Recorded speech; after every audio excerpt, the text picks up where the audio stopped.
She didn't change it. Somebody talked to her. Remember all the girls that were just all talking shit about her from the beginning? This was a tune change because that's how they roll. That's the most.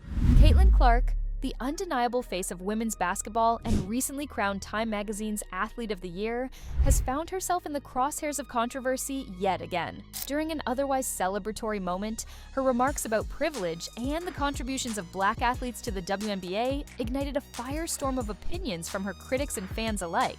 But what you're doing here is trying to have it both ways. You're too cute by half, and you've managed to piss off your fan base. She's lost thousands of fans, maybe more, as a result of this. And you will never appease the race bullies in the WNBA. Megyn Kelly has been making headlines ever since she accused Clark of bending her knee and succumbing to cultural pressures. But wait, Candace Owens has entered the chat, and she's not holding back. Stay tuned, guys, as I will be showing you everything Megyn Kelly said about Clark and the fiery response of Candace Owens. Firstly, let's understand what exactly Caitlin said during her Time Athlete Awards. She said, "I want to say I've earned every single thing, but as a white person, there is privilege. A lot of these players in the league that have been really good have been black players. This league is kind of built on them. The more we can appreciate that, highlight that, talk about that, and then continue to have brands and companies invest in those players that have made this league incredible, I think that's important. I have to continue to try to change that. The more we can elevate black women, that's going to be a beautiful thing." That's right, folks. Clark seems to be accepting her supposed white privilege and acknowledging the historic contributions of black women in the WNBA. While some saw this as an honest and necessary acknowledgement, others, like Kelly, took issue with what they saw as unnecessary self-hatred. On her podcast, she questioned the necessity of Clark bringing race into the conversation, framing it as a misguided attempt to appease a woke audience. Enter Candance Owens, who, to the surprise of many, came to Clark's defense. She's 22 years old. I don't know a single commentator out there, Megyn Kelly included, who did not at some point throughout their political career have the wrong perspectives. But for whatever reason, we've decided Caitlyn's not allowed that time to grow. She's not allowed time to change. She's got to be a perfect MAGA candidate and I guess stand up to the entire mob. This girl's literally being bullied, physically bullied, I will say, by the way, on the court. And we know the basis of that is quite racist. I think she just wants to survive. Known for her sharp tongue and unfiltered opinions, Owens is no stranger to controversy herself. However, her take on Clark was refreshingly balanced. She addressed Kelly's criticisms head-on, arguing that Clark's only 22, and it's not like Megyn herself never had bad or unpopular takes on controversial issues. You will never appease the race bullies in the WNBA, ever, because you're too popular, you're too talented, and too white. The debate surrounding Clark's comments is something part of a larger cultural clash. On one side are those who believe athletes should avoid controversial topics. On the other are those who see sports as an extension of society, where conversations about race, gender, and inequality are necessary. David Portnoy, founder of Barstool Sports, added his voice to the discussion, emphasizing that Clark's success stems from her unparalleled skills on the court, not her identity. Caitlin Clark's popularity has absolutely nothing to do with the color of her skin. Anybody who has actually watched women's basketball or watched Caitlin knows she plays totally different than any woman before her. She's running, she's gunning, passing, pulling up from the logo like a Steph Curry type game. Never seen it. The first time I saw her, I was like, who the fuck is this? She's not famous because she's white. She's famous because she's great. Portnoy clearly knows what he's talking about, as he claims to have seen every Fever game. He also criticized those who twist her words to fit their agendas, arguing that Clark is being pulled into cultural battles for which she never signed up.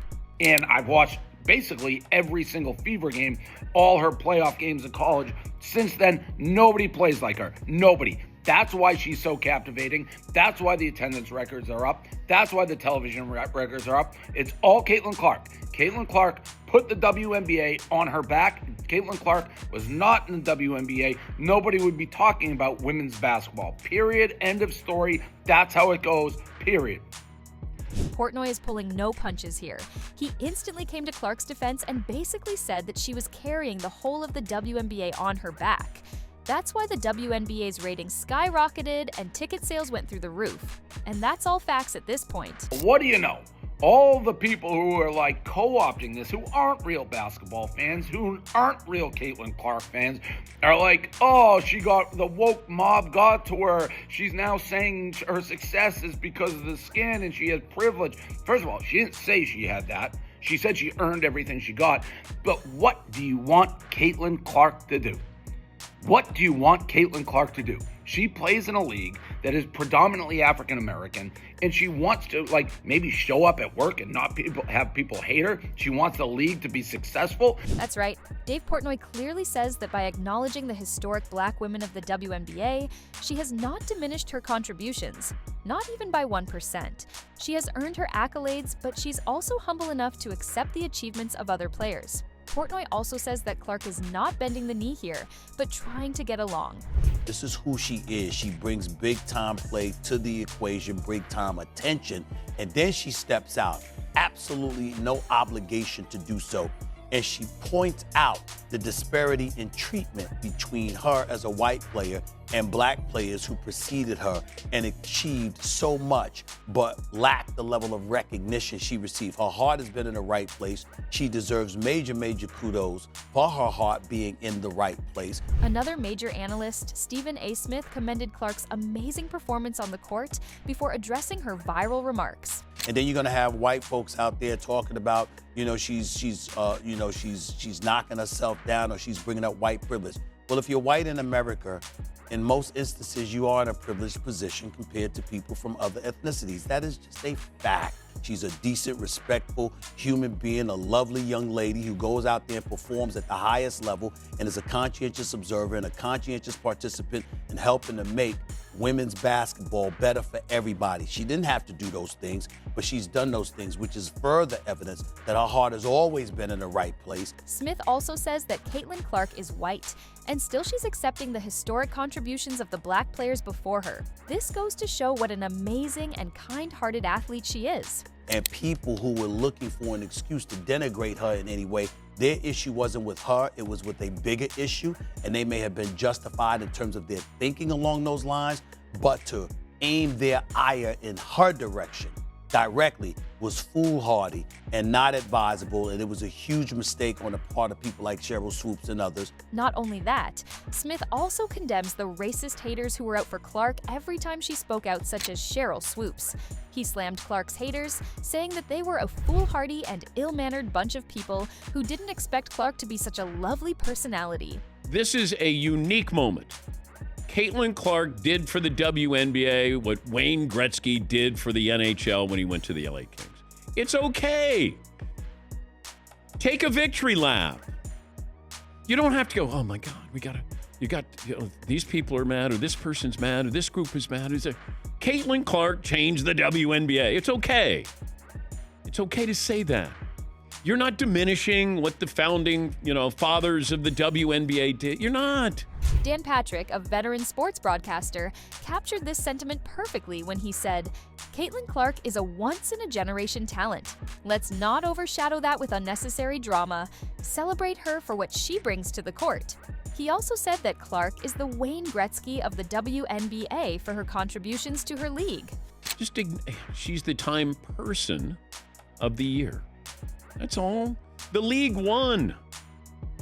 But every time we think there's a win, there's somebody who brings something else up. And it's unfortunate. That's correct. Dan is claiming that we should be focused on supporting Clark and celebrating her achievements and not fighting over every minute detail of her victory. Caitlin Clark's journey is far from over, and the debates surrounding her are likely to continue. But if there's one takeaway from this saga, it's that Clark is navigating her path with a maturity and poise that belies her years. But if you're Times Person of the Year, it's not the People of the Year, it was a Person of the Year. Can't we just acknowledge Caitlin Clark changed the WNBA? That's it. It's okay. You want to throw in Angel Reese, you want to throw the memory of Cheryl Miller or Cynthia Cooper. It's a win. Candace Owens' defense of Clark clearly teaches us that even in the face of criticism, greatness deserves recognition. Clark's acknowledgement of privilege isn't a weakness. It's a testament to her awareness and respect for the game she loves.